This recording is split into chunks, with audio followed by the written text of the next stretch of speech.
Hey, it's Alex here with your Athlete Daily Checklist. This is the video that accompanies that document, so follow along. Here we go. First thing in the morning, very first thing in the morning, you're going to wake up, you're going to walk around for at least 10 minutes. During that time, prepare your Omega Wave. Get that chest strap really wet. Peel the electrodes. Get yourself ready. And try not to use extra electronics if possible. No cell phones, no computers, none of that first thing in the morning. Hydration, though, is number 2. So number 2, you're just going to drink a small glass of water, 6 to 8 ounces. Number 3, we're going to check your physiology, your level of recovery, your ability to adapt to new training stimuli. This is super important. So we're going to put on that Omega Wave and do a measurement. It only takes 4 minutes. Let's get that done. Number 4, hydration. Again, we're going to get a little bit more in us. How about 8 to 16 ounces, somewhere in there? Number 5, activating your lungs and brain for optimal performance. How about that? It's going to be awesome. Get back in bed and you're going to breathe cyclically for 30 breaths. It looks like this.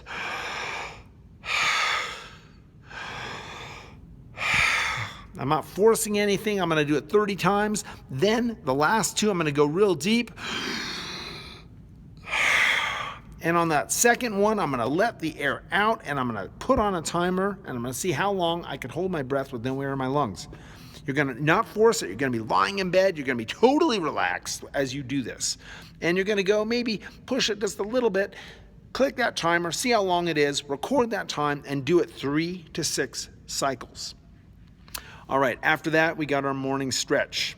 Morning stretch, you're going to get out of bed now. And you're going to perform the stretches that have been assigned to you. And basically what you're going to do is you're going to take a breath in, exhale into the stretch. So if I'm doing a sofa stretch, for example, legs up in the wall, I'm in position, I'll take a breath in, I'm going to exhale, push into the stretch in a relaxed way. I'm not going to hold it more than 2 seconds. That's it.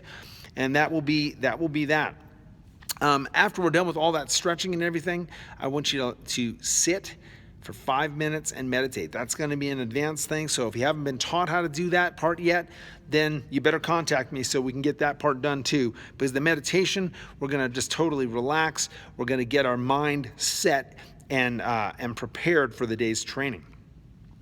Then we're going to get up. We're going to hydrate a little bit, 20 to 30 ounces of water, the big hydration. Turn on that shower, okay? We're going to have that shower on cold. This is step number 8. Why are we doing this? We're going to activate circulation and help regulate the autonomic nervous system. So when we go into training, we're going to be like really, really ready. So the way we do this, 1 minute of cold shower. So get that thing cold. I want you not to flinch. Don't even flinch. Don't even acknowledge the cold. Just get in for a minute, kind of get it all over you. Then you could go warm, soap up.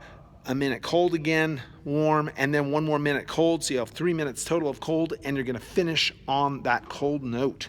Then you get to go upstairs, and guess what? It's eating time, feeding time at the zoo. So go ahead and fuel yourself specifically for that workout. You should not be too full because we're going to be working out. Step number 10 is digestion. So digestion is super important. We do not want you exercising on a full stomach. So give yourself time to digest before training. Good time to return some emails, some phone calls, all that stuff. And now we finally get to the meat of it, the workout. Workout number 1, do a specific warm-up and then execute what you have planned for that day. That's pretty simple.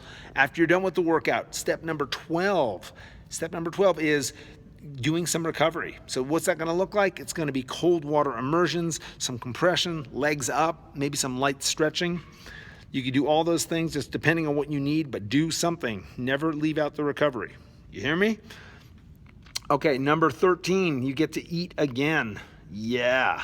Eating number 2. So this is your second feeding. Fuel yourself for recovery, specifically for the next workout. So again, you don't want to be too full because we're going to be exercising again in the afternoon. So get enough in you, but not too much. And then step 14 is digesting again. That's your second time digesting, and this is nap time too. So give yourself some time to digest. And when you're sleeping, it's perfect. So get a good, between 15 and 30-minute nap in. If you need more, as long as you don't wake up too groggy, it's great, but we need that recovery in the middle of the day to replenish hormones in the body and get you ready for your next workout, which is step number 15. Specific warm-up again and execute what you have planned for the day. Step 16, recovery. This is your second time recovering. So we have 2 recovery sessions during the day. This one, you might have more time, so you might want to go a little bit deeper. But again, it's cold water immersion, compression, legs up, light stretching. And then finally, sliding into your 3rd meal of the day. That's step number 18. This is one where you're not going to work out afterwards, so it's an excellent time to actually get any missing calories and get some really good food into your body. And then you get to digest again, because that just so happens to happen every time you eat. So step 18, digest again, and before bed preparation. So this is important, super, super important. Get everything set up for the next day. Have your Omega Wave, all the hardware, all that stuff laid out, all your clothing, all your equipment, any supplements, any sports drinks, anything else you can think of. If you have that special hat you want to go out with, it doesn't matter. Your running shoes, whatever it is, sandbags, everything's there. It's ready to go, and you don't have to deal with it in the morning. You just get to wake up, do all that other stuff, and go train. 20 to 30 minutes before bed, take some ZMA. And maybe do some light stretching. This is also another time, if you feel like a little bit tight, or calves are tight, or something's tight, that you can do some tissue maintenance with myofascial balls, the 4-inch, the 8-inch balls, and some rollers. Great time to do that right prior to bed. And then last, but definitely not least, sleep. Sleep is so important. This is where a lot of things are going to rejuvenate, and your adaptation is going to occur. And we're going to know the next day if it didn't, because of lack of sleep. But the most important thing to consider is sleeping in a light-free environment. That means no light at all, no LEDs. Get your electronics away from you. Black, like a cave. Make it so. All right, any questions? Contact me.